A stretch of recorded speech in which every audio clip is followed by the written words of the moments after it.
ज्ञान के इस सफ़र में आप सभी का स्वागत है। तो हम लोग आज देखने वाले हैं साप्ताहिक करंट अफेयर, जिसमें हम लोग 2 अगस्त से 7 अगस्त के बीच जो भी घटना घटित हुई है राष्ट्रीय स्तर पे, अंतर्राष्ट्रीय स्तर पे, खेल कूद और बिहार स्पेशल से रिलेटेड करंट अफेयर देखेंगे। तो चलिए वीडियो की शुरुआत करते हैं क्वेश्चन नंबर फर्स्ट से। क्वेश्चन नंबर फर्स्ट, केंद्रीय मंत्रिमंडल ने 6 अगस्त 2026 को कुल कितने करोड़ रुपया के परिव्यय से गोवर्धन राष्ट्रीय परिपथ, जैव ऊर्जा योजना तथा असम कॉरिडोर परियोजना को मंजूरी दिया है? तो कितना करोड़ का? तो 32,701 करोड़ रुपया के। तो इसका सही उत्तर हो गया बी। चलिए इसका विस्तृत व्याख्या देखते हैं। देखिए, केंद्रीय मंत्रिमंडल ने प्रधानमंत्री नरेंद्र मोदी की अध्यक्षता में 6 अगस्त 2026 को 2 परियोजनाओं को कुल 32,701 करोड़ रुपया की संयुक्त परिव्यय के साथ मंजूरी प्रदान किया है। टोटल कितना योजना है? 2 योजना। दोनों योजना मिला के टोटल 32,701 करोड़ रुपया का परिव्यय को मंजूरी दिया है। वही इसमें से पहला योजना क्या है? गोवर्धन राष्ट्रीय परिपथ जैव ऊर्जा योजना, जिसके लिए 23,731 करोड़ रुपया तथा असम कॉरिडोर परियोजना के लिए 8,970 करोड़ रुपया का प्रावधान शामिल है। यह योजना अवशिष्ट प्रबंधन एवं जैव ऊर्जा उत्पादन को प्रोत्साहन करने की दिशा में एक महत्वपूर्ण कदम माना गया है। चलिए तो नेक्स्ट क्वेश्चन देखते हैं हम लोग। क्वेश्चन नंबर 2, केंद्रीय मंत्रिमंडल ने जलाशय एवं बांधों पर तैरते सौर ऊर्जा संयंत्र स्थापित करने हेतु हाल ही में किस योजना को मंजूरी दिया है? तो यानी कि केंद्रीय मंत्रिमंडल ने जलाशय एवं बांधों पर तैरते सौर ऊर्जा संयंत्र स्थापित करने हेतु हाल ही में किस योजना को मंजूरी दिया है? तो किस योजना को मंजूरी दिया गया है? तो वह है प्रधानमंत्री सूर्य सरोवर योजना। इसका सही उत्तर हो गया ऑप्शन सी। चलिए इसका विस्तृत व्याख्या भी देखते हैं, क्या कहता है ये योजना।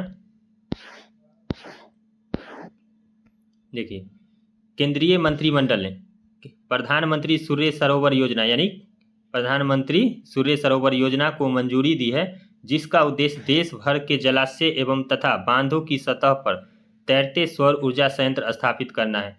इससे भूमि के उपयोग के बिना अक्षय ऊर्जा क्षमता में वृद्धि होगी।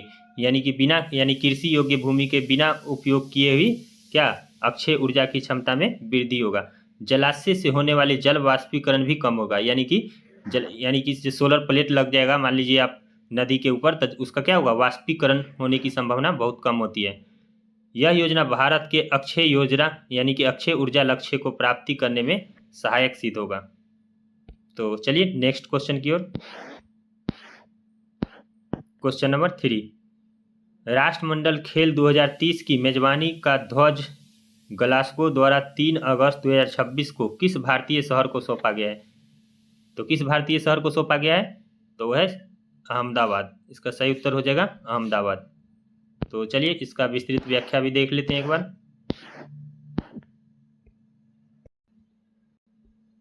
3 अगस्त 2026 को, कब? 3 अगस्त 2026 को ग्लासगो ने राष्ट्रमंडल खेल 2030 की मेजबानी का आधिकारिक ध्वज भारत के अहमदाबाद शहर को सौंपा है। उल्लेखनीय है कि भारत ने राष्ट्रमंडल खेल 2026 में कुल 39 पदक जीतकर पदक तालिका में चौथा स्थान प्राप्त किया था। यानी कि कितना भारत राष्ट्रमंडल खेल में टोटल 39 पद जीता था और पदक तालिका में यानी टोटल चौथा स्थान प्राप्त किया था।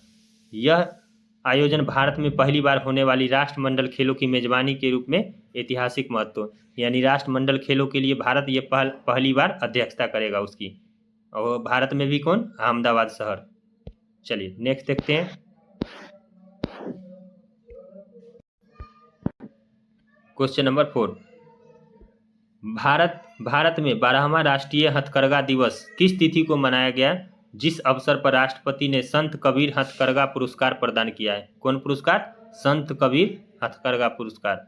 तो कब मनाया गया था? 7 अगस्त 2026 को। ये क्यों मनाया जाता है इसका चलिए डिटेल देखते हैं। यह स्वदेशी आंदोलन से रिलेटेड है। चलिए, भारत ने 7 अगस्त 2026 को 12वां राष्ट्रीय हथकरघा दिवस मनाया। कितना नंबर का? 12वां। इस अवसर पर राष्ट्रपति द्रौपदी मुर्मू ने राष्ट्रपति भवन, संस्कृति भवन केंद्र, नई दिल्ली में संत कबीर हथकरघा पुरस्कार तथा राष्ट्रीय हथकरघा पुरस्कार प्रदान किया है। यह दिवस पहली बार वर्ष 2015 में स्वदेशी आंदोलन की स्मृति में तथा बुनकर समुदाय के सम्मान में घोषित किया गया है। यानी कि सबसे पहली बार कब मनाया गया था? 2015 से ये स्टार्ट हुआ है हथकरघा दिवस। और ये क्यों मनाया जाता है? स्वदेशी आंदोलन की स्मृति में, जो बंगाल में हुआ था स्वदेशी आंदोलन, उसी के। चलिए नेक्स्ट देखते हैं क्वेश्चन नंबर 5। भारतीय वायुसेना की स्क्वाड्रन लीडर भावना कंठ ने 6 अगस्त 2026 को कौन सी उपाधि यानी उपलब्धि हासिल किया है? वही पूछ रहा है आपसे। भारतीय वायुसेना के स्क्वाड्रन लीडर यानी कि भावना कंठ ने 6 अगस्त 2026 को कौन सी उपलब्धि हासिल किया है? तो कौन सा उपलब्धि हासिल किया है? फाइटर कमबैक लीडर कोर्स उत्कीर्ण करने वाली पहली महिला पायलट बनी है। तो चलिए इसका विस्तृत व्याख्या भी देखते हैं एक बार। देखिए, स्क्वाड्रन लीडर भावना कंठ 6 अगस्त 2026 को फाइटर कमबैक लीडर कोर्स सफलतापूर्वक उत्कीर्ण करने वाली भारत की पहली महिला फाइटर पायलट बन गई है।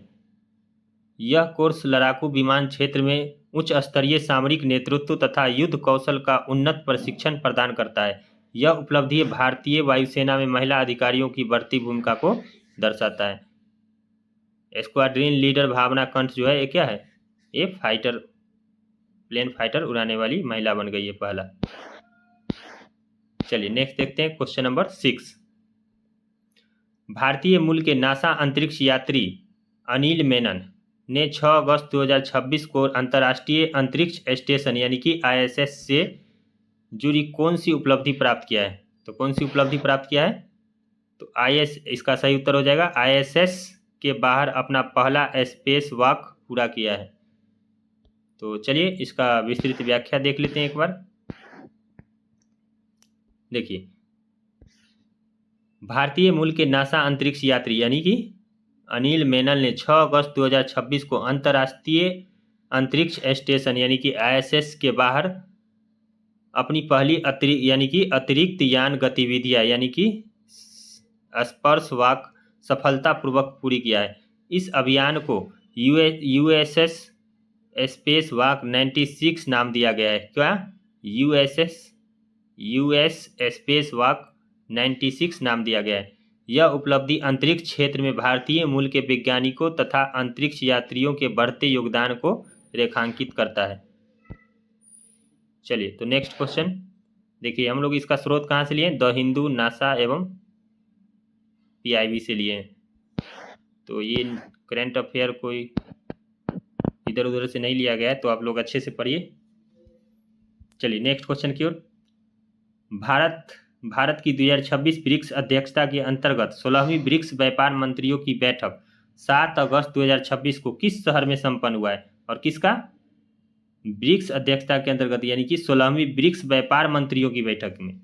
तो कहाँ हुआ है इसका? तो जयपुर में। इसका सही उत्तर हो गया ऑप्शन बी। चलिए इसका विस्तृत व्याख्या भी देखते हैं एक बार। देखिए, 16वीं ब्रिक्स व्यापार मंत्रियों की बैठक 7 अगस्त 2026 को राजस्थान के जयपुर स्थित मान महल में संपन्न हुआ है। किसमें? मान महल में। यह बैठक भारत की वर्ष 2026 की ब्रिक्स अध्यक्षता के अंतर्गत आयोजित किया गया है। यानी कि 2026 में ब्रिक्स की अध्यक्षता कौन कर रहा है? भारत। उसी के तहत इसका भी बैठक किया गया था, जिसमें सदस्य देशों में व्यापार मंत्रियों ने आपसी व्यापार सहयोग तथा अधिक साझेदारी को सुदृढ़ करने पर चर्चा किया है। तो चलिए नेक्स्ट क्वेश्चन की ओर। Question number 8। लोकसभा ने 7 अगस्त 2026 को केवल 16 मिनट के बैठक में कौन सा संशोधन विधेयक पारित कर दिया? यानी कि 16 मिनट के बैठक में ही संशोधन विधेयक पारित कर दिया। कब? 7 अगस्त 2026 को। तो कौन सा विधेयक था? सूक्ष्म लघु एवं मध्यम विकास यानी कि संशोधन विधेयक 2026 यानी कि सूक्ष्म लघु एवं मध्यम उद्यम विकास संशोधन विधेयक 2026। चलिए इसका डिटेल देखते हैं। देखिए, लोकसभा ने 7 अगस्त 2026 को सूक्ष्म लघु एवं मध्यम उद्यम विकास संशोधन विधेयक 2026 को मात्र 16 मिनट की बैठक में ही पारित कर दिया है। वो आवाज़ मत से ही पारित हुआ होगा, इसलिए 16 मिनट के अंदर ही हो गया। राज्यसभा इस विधेयक को पहले ही मंजूरी दे चुकी थी, राज्यसभा में से ऑलरेडी पहले से पास था। यह विधेयक एमएसएमई क्षेत्र में के वर्गीकरण एवं विनियामक ढांचे के अधिक प्रभावी बनाने की दिशा में लाया गया है, जिससे लघु उद्यम को अधिक सुविधा प्राप्त होगी। किसको? लघु उद्यम को। चलिए नेक्स्ट देखते हैं क्वेश्चन नंबर 9। देखिए, स्टैंडर्ड चार्टर यानी कि स्टैंडर्ड चार्टर्ड बैंक को 6 अगस्त 2026 को IFSCA ने किस उद्देश्य हेतु सैद्धांतिक अनुमोदन प्राप्त हुआ है? तो किस? गिफ्ट सिटी से पूंजी बाजार एवं वेल्थ मैनेजमेंट उत्पाद वितरित करने हेतु। इसका सही उत्तर हो गया ऑप्शन ए। चलिए इसका विस्तृत व्याख्या एक बार देख लेते हैं। अंतर्राष्ट्रीय वित्तीय सेवाएं केंद्र प्राधिकरण यानी कि इसका फुल फॉर्म क्या है? IFSCA का अंतर्राष्ट्रीय वित्तीय सेवा केंद्र प्राधिकरण ने 6 अगस्त 2026 को स्टैंडर्ड चार्टर्स बैंक को गुजरात के इंटरनेशनल फाइनेंस ECT यानी कि गिफ्ट सिटी से पूंजी बाजार एवं वेल्थ मैनेजमेंट संबंधी उत्पाद वितरित करने की सैद्धांतिक स्वीकृति प्रदान किया है। यह अनुमोदन भारत के अंतर्राष्ट्रीय वित्तीय सेवा केंद्र को वैश्विक वित्तीय संस्थानों के लिए आर्थिक आकर्षक बनाने की दिशा में एक महत्वपूर्ण कदम माना गया है। तो चलिए नेक्स्ट क्वेश्चन की ओर। क्वेश्चन नंबर 10 अर्थव्यवस्था से रिलेटेड क्वेश्चन है ये। वाणिज्य मंत्रालय ने 7 अगस्त 2026 को बताया है कि गवर्नमेंट ई मार्केट प्लेस यानी कि GEM ने 6 या 9 अगस्त 2026 को अपने संचालन के कितने वर्ष पूरा करेगा? यानी कौन? Government e market place. तो कितने वर्ष पूरा करेगा? टोटल 10 वर्ष। तो इसका सही उत्तर हो गया सी। चलिए इसका डिटेल देखते हैं थोड़ा सा। देखिए, वाणिज्य एवं उद्योग मंत्रालय ने 7 अगस्त 2026 को घोषणा किया है कि गवर्नमेंट ई मार्केट प्लेस यानी कि GEM ने 9 अगस्त 2026 को अपना परिचालन के 10 वर्ष पूरा करेगा। इस मंच ने अब तक लगभग 20 लाख करोड़ रुपया के सकल व्यापारिक मूल्य यानी कि ग्रॉस का लेन देन सुगम बनाया है, जिससे सार्वजनिक खरीद प्रक्रिया में पारदर्शिता एवं दक्षता आएगी। चलिए नेक्स्ट क्वेश्चन की ओर। क्वेश्चन नंबर 11 भारतीय रिजर्व बैंक यानी कि RBI ने ऋण वसूली प्रक्रिया हेतु एकीकृत ढांचा बनाने के लिए 6 अगस्त 2026 को कितने परिपत्र जारी किए हैं? तो टोटल कितने परिपत्र? टोटल 9 परिपत्र जारी किया है। इसका सही उत्तर हो गया ऑप्शन सी। तो चलिए इसका विस्तृत व्याख्या एक बार देख लेते हैं। ये कब की घटना है? 6 अगस्त का है। भारतीय रिजर्व बैंक यानी कि भारतीय रिजर्व बैंक RBI ने 6 अगस्त 2026 को संशोधन निर्देश यानी कि अमेंडमेंट डायरेक्शन दिया है नामक एकीकृत ढांचा के अंतर्गत ऋण वसूली प्रथाओं से संबंधित 9 परिपत्र जारी किया है। ये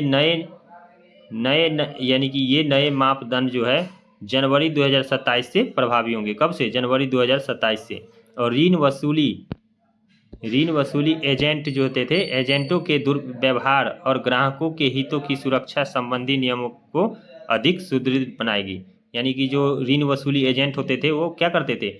ग्राहकों के साथ दुर्व्यवहार करते थे ऋण वसूली के समय।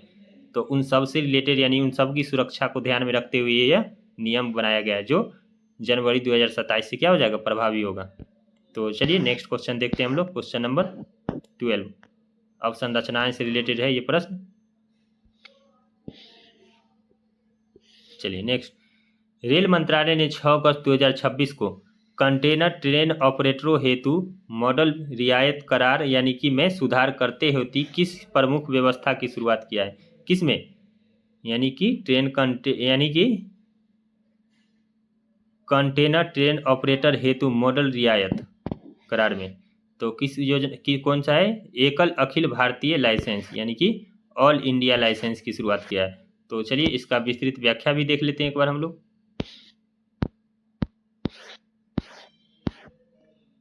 देखिए, रेल मंत्रालय ने 6 अगस्त 2026 को कंटेनर ट्रेन ऑपरेटरों के लिए मॉडल रियायत करार यानी कि मॉडल काउंसिल यानी कि एग्रीमेंट में सुधार को मंजूरी दिया है, जिसके